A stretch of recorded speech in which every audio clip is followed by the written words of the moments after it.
Hello विद्यार्थियों, Hindi online क्लासों में आपका स्वागत है। और आज पढ़ रहे हैं अपन रहीमदास जी के ये शेष 5 दोहे, उसके अगले वाले कल पढ़ेंगे जो बड़े आसान से हैं, लेकिन संदेश जो है बड़ा गहरा संदेश है इनमें। तरवर फल नहीं खात है, सरवर पिए न पान, कहीं रहीम पर काज हित संपत्ति संचय सुजान। सबसे पहले तो अपन इसका अर्थ देखते हैं। तरवर यानी वृक्ष, फल नहीं खात है, खाते नहीं खाना, सरवर यानी तालाब या सरोवर, पियई नहीं पीता, पान यानी पानी, कहीं कहते हैं रहीम रहीम पर काज यानी दूसरों के काज या दूसरों का भला, हित यानी भला, संपत्ति यानी संपत्ति, संचय यानी इकट्ठा करना, सुजान यानी सज्जन लोग। अच्छा, अब इसको समझिए पहले। इसमें अनुप्रास अलंकार तो है ही, साथ में दृष्टांत अलंकार सभी में है। नीचे वाली जो पंक्ति है सभी की, उन सभी में दृष्टांत अलंकार है और अनुप्रास अलंकार अंतिम वर्ण की वजह से होता है। तो देखिए, संसार में 2 प्रकार के लोग होते हैं। एक प्रकार के लोग तो वो होते हैं जो संपत्ति इकट्ठा करते हैं, अपने सुख भोग में उसका उपयोग करते हैं। लेकिन जो सज्जन लोग होते हैं वो अपनी संपत्ति का संचय इसलिए करते हैं ताकि वो औरों की सहायता कर सके, गरीब है उनकी सहायता कर सके। तो वो जो लोग दूसरों की सहायता करते हैं, गरीबों की सहायता करते हैं, याचकों की सहायता करते हैं, वो सज्जन लोग हैं। उनको सुजान कहा गया है, उनको सज्जन लोग कहा गया है। और अपने धार्मिक ग्रंथों में भी लिखा गया है कि आवश्यकता से अधिक धन इकट्ठा करता है वह व्यक्ति चोर होता है। तो यहां देखिए, यह उदाहरण दिया है, तरवर फल नहीं खात है। तर यानी वृक्ष अपने फल स्वयं नहीं खाता, उसके फल परोपकार के लिए होते हैं, दूसरों के लिए होते हैं। सरवर पिए ही न पान, सरवर यानी तालाब, पिए ही नहीं पीता, पान पानी। सरवर तालाब सरोवर अपना पानी खुद नहीं पीता है, उसका जो जल होता है वो परोपकार के लिए होता है।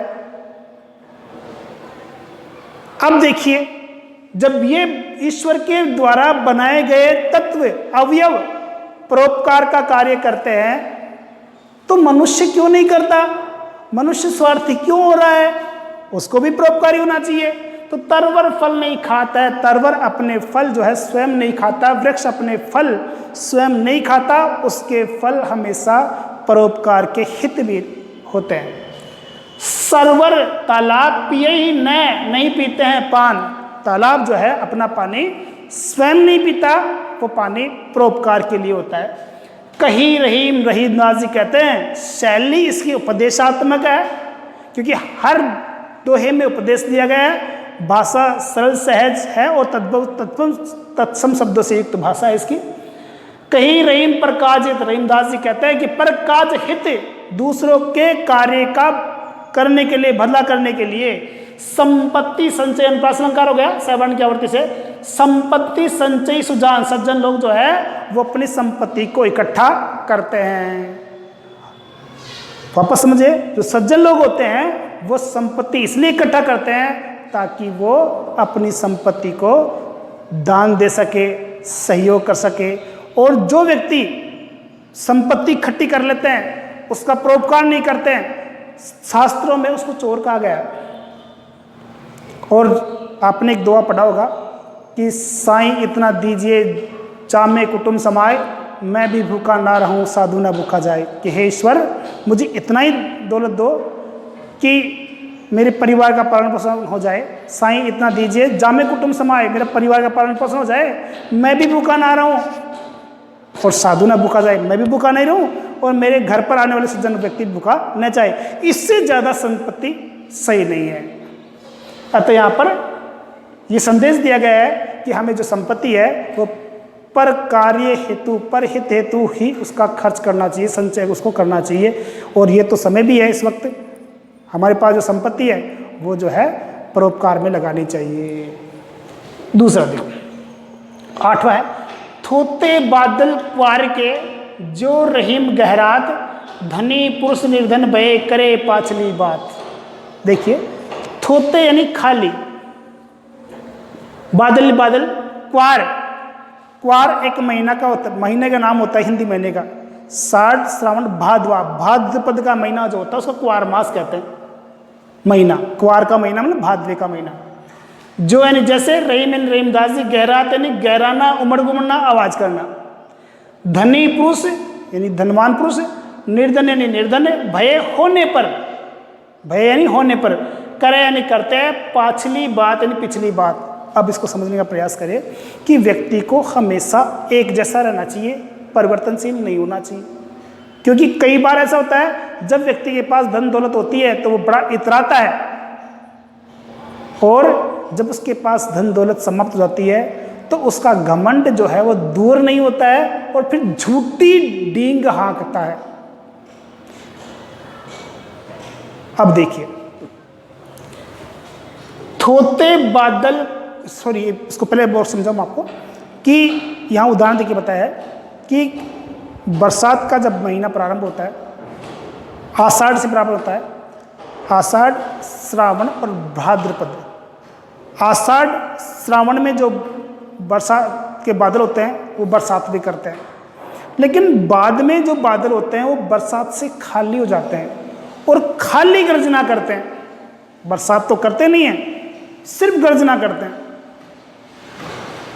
उसी प्रकार से जो व्यक्ति पहले धनवान था और बाद में गरीब हो गया, वो गरीब होने के बाद भी वैसे ही घमंड करता है, वैसे ही वाचालता करता है जैसा पहले था। जबकि उसको क्या करना चाहिए, अब परिस्थिति के अनुसार ढल करके शालीनता से रहना चाहिए।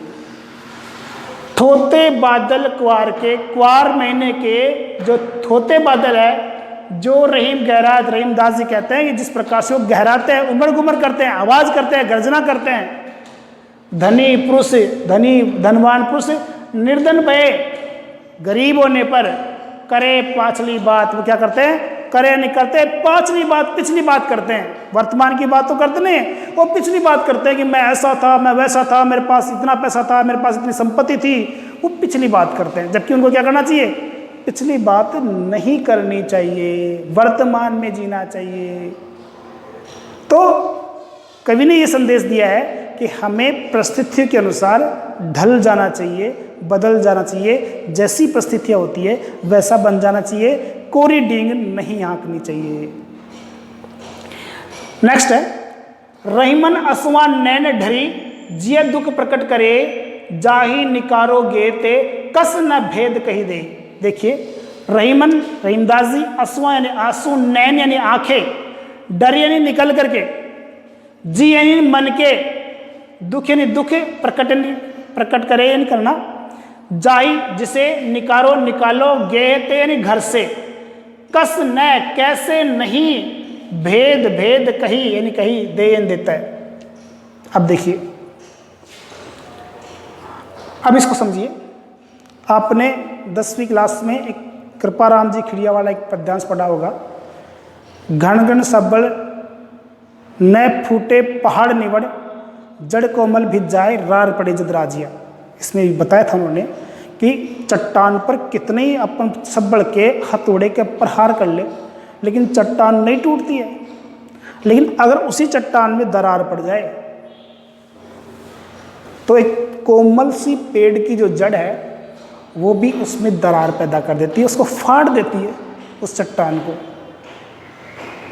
इसीलिए किन्हीं भी परिस्थितियों में अपने परिवार में दरार नहीं पड़नी चाहिए, मनमुटाव नहीं होना चाहिए, और कभी भी किसी को भी अपने घर से नहीं निकालना चाहिए। परिवार में मनमुटाव हो जाए तो किसी पारिवारिक सदस्य को अपने घर से बाहर नहीं निकालना चाहिए, समझ से बिठा के चलना चाहिए। एक और देखो वृत्तांत कि अगर रावण ने अपने छोटे भाई विभीषण को अपने घर से नहीं निकाला होता तो विभीषण अपने घर का भेद राम को नहीं बताता और राम किन्हीं भी परिस्थितियों में रावण का संहार नहीं कर पाते। तो रावण ने अपने भाई को घर से निकाल करके अपनी मृत्यु निश्चित कर ली। उसी प्रकार से हमारी जो दुख दर्द है, हमारी जो पीड़ा है, वो कभी किसी के सामने व्यक्त नहीं करनी चाहिए। हमारे मन के दुखों को, हमारे मन के कष्टों को अपने मन में रखने चाहिए। देखिए, रहीमन अश्वा नैन डरी, रहीमदास जी कहते हैं अश्वा आंसू नैन डरी, नैनों से निकल करके, आंखों से निकल करके जिए दुख प्रकट करे, वो हमारे मन के दुख को प्रकट कर देते हैं। रहीमदास जी कहते हैं अश्वा आंसू नैन डरी, आंखों से निकल करके जिए हमारे मन के दुख को प्रकट प्रकट कर देते हैं, वो हमारे मन के दुख को प्रकट कर देते हैं। दृष्टांत बताया, जाही निकारो गेहते, जाही यानी जिसको निकारो निकाल दो, गेहते अपने घर से। अगर किसी को हम अपने घर से निकाल देंगे, कस न कैसे नहीं, भेद कही दे, वो भेद नहीं कहेगा, तो वो आपके परिवार का भेद कैसे नहीं कहेगा, अर्थात वो आपके परिवार का भेद अवश्य बाहर जाकर के कहेगा। कैसे?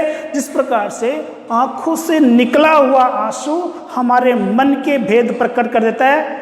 सामने वाला जो हमारी आंखों में आंसू देख रहा है, वो समझ जाता है कि ये व्यक्ति दुखी है, पीड़ित है, अंदर से टूटा हुआ है, और फिर वो व्यक्ति उसका लाभ उठा लेते हैं। किसी के सामने अपना दुख प्रकट मत करो। आंखों से आंसू निकले और निकल करके क्या किया उसने, अपने मन के दुख है वो प्रकट कर दिए। उसी प्रकार से हमारे घर से कोई अगर हम अपने पारिवारिक सदस्य को निकाल देंगे, तो निकालते ही वो हमारे घर के भेद कह देगा, और भेद कह करके हमारे परिवार में दरार पड़ जाएगी, फूट पड़ जाएगी, और हमारा परिवार छिन्न भिन्न हो जाएगा।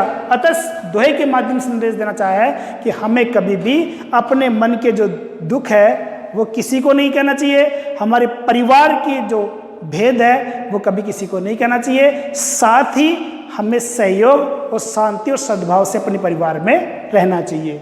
रहीमन अश्वा नैन डरी, रहीमदास जी कहते हैं अश्वा नैन डरी, आंसू आंखों से निकल करके जिया दुख प्रकट करे, वो हमारे मन के दुख को प्रकट कर देते हैं। जाही निकारो गेते, जिस प्रकार से जिसको हम अपने घर से निकाल देते हैं, कस न भेद कही दे, वो हमारे भेद को, पारिवारिक भेद को कैसे नहीं कहेगा, अर्थात जरूर कह देगा।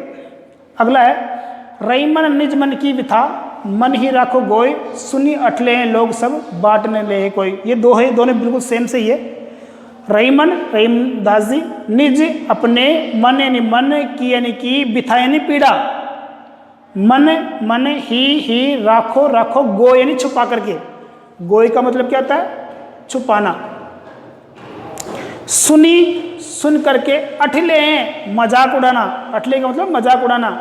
लोग सब बांटी न ले कोई, वही बिल्कुल जो ऊपर वाला दुआ है, सेम अर्थ है कि हमें कभी भी किसी के सामने हमारे दुख, मन के दुख प्रकट नहीं करने चाहिए, क्योंकि सुनने वाला हमारी कोई सहायता नहीं करता बल्कि मजाक और उड़ाता है। तो कभी भी किसी के सामने अपने दुख को प्रकट नहीं करना चाहिए। तो देखिए, रहीमन निज मन की व्यथा, रहीमदास जी कहते हैं निज मन की व्यथा, अपने मन की पीड़ा को मन ही राखो गोय, अपने मन में छिपा करके रखो। रहीमदास जी कहते हैं कि हमारी पीड़ा को अपने मन में ही छिपा करके रखो। क्यों? सुन करके अटले हैं लोग बाग सुन करके मजाक बनाएंगे। बांटने ले कोई, आपके दुख को कोई बांटने नहीं आएगा, बल्कि क्या करेंगे? सुन लेंगे और सुन करके फिर आपका मजाक उड़ाएंगे। अतः कभी भी किसी के सामने अपने मन के दुख को नहीं कहना चाहिए।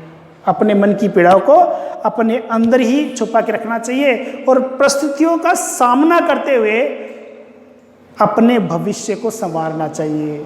जिस कारण से दुख हुआ उस कारण का निवारण कर अपने जीवन को सुखी बनाने का प्रयास करना चाहिए। ये कारण का पता लगाओ कि मेरे मन में जो दुख है उसका कारण क्या है, और कारण का पता लगा करके निवारण कर दो, ठीक हो जाएगा। लेकिन किसी को कहो मत। तो यहाँ रहीमदास जी ने अपने मन की जो पीड़ाएं हैं उनको अपने मन में रहने की बात कही है। वही अनुप्रास अलंकार और दृष्टांत अलंकार है। अब ये दोहा देखिए, बड़ा अच्छा है। दीन सबको लखत है, दीन ही लखे न कोई, जो रहीम दीन ही लखे, दीन बंधु सम होई। इसमें उपमा अलंकार भी है, सम आया है, और अनुप्रास अलंकार भी है, दृष्टांत अलंकार भी है, 3 अलंकार इसमें है। दीन यानी गरीब, सब यानी सब को, लखत यानी देखता है, लखत यानी देखना, दीन ही यानी गरीब को, लखे न नहीं देखता, कोई यानी कोई भी, जो रहीम, दीन यानी गरीब, लखे देखना, वो सेम अर्थ है। अब ये है कि परोपकार करने वाला व्यक्ति, गरीबों की सहायता करने वाला व्यक्ति, वो सबसे बड़ा होता है, वो ईश्वर तुल्य होता है, वो उस व्यक्ति के लिए भगवान होता है जिसको किसी वस्तु की चाह होती है और वो उस वस्तु की पूर्ति करता है। इसीलिए कहा जाता है कि दीन सबको लखत है, गरीब आदमी सबको देखता है, सहायतार्थ देखता है कि हर व्यक्ति मेरी सहायता करेगा। इसलिए गरीब व्यक्ति क्या करता है, सब व्यक्तियों को सहायतार्थ सबकी तरफ देखता है।